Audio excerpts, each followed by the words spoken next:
everyone, welcome to Think Tanks and I welcome you all. ये video बनाने का जो मेरा पर्पस था वो पर्पस ये है कि रिसेंटली ना एक वीडियो सोशल मीडिया पे बहुत ज़्यादा वायरल हो रही है।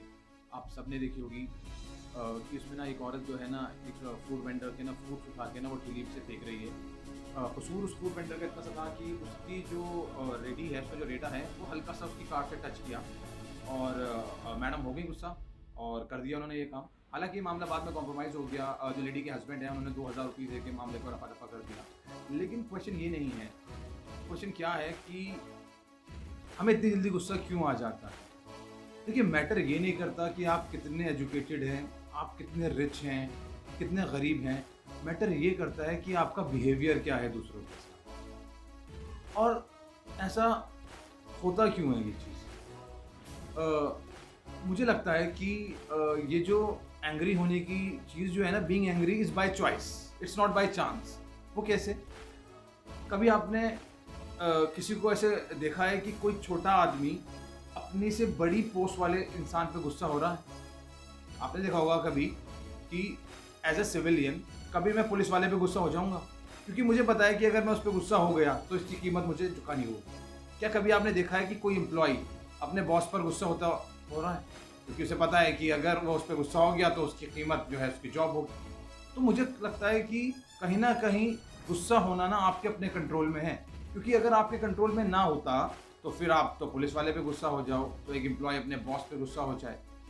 और इस चीज़ के ऊपर बस ना मुझे एक कहानी याद आती है। मेरे फादर बचपन में मुझे सुनाया करते थे कि एक ना लड़का था जिसका नाम सुनील था।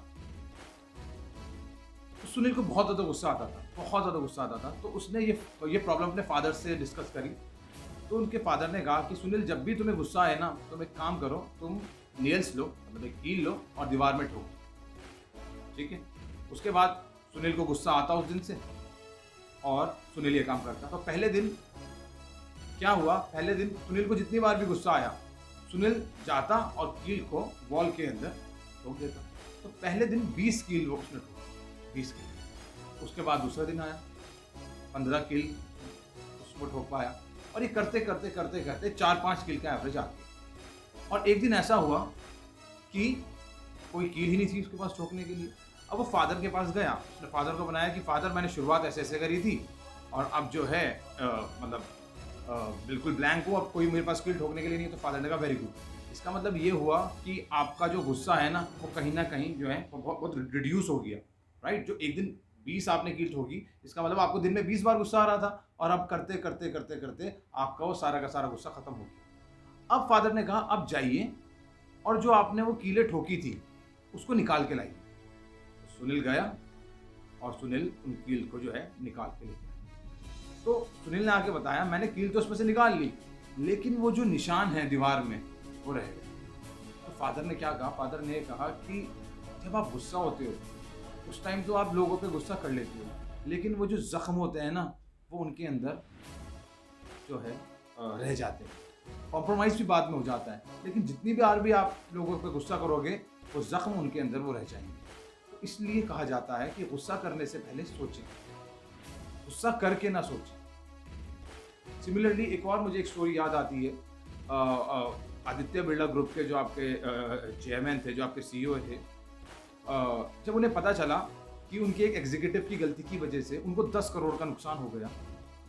अब इतना बड़ा नुकसान, वो भी एक एग्जीक्यूटिव लेवल की गलती की वजह से, तो सबको लगने लगा कि बस इसकी तो जॉब गई और पता नहीं क्या हाल होगा, क्या करेंगे बॉसेस का। तो लेकिन इसका उल्टा हुआ।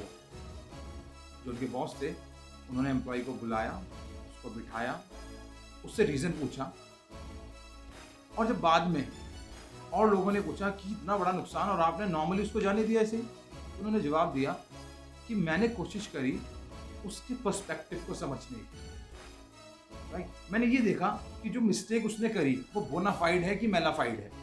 बोनाफाइड वो मिस्टेक होती है जो आप जानबूझ के नहीं करते। मेलाफाइड वो मिस्टेक होती है जो आप अपने नेग्लिजेंस के साथ, मतलब जिसको कहते हैं ना ब्लंडर।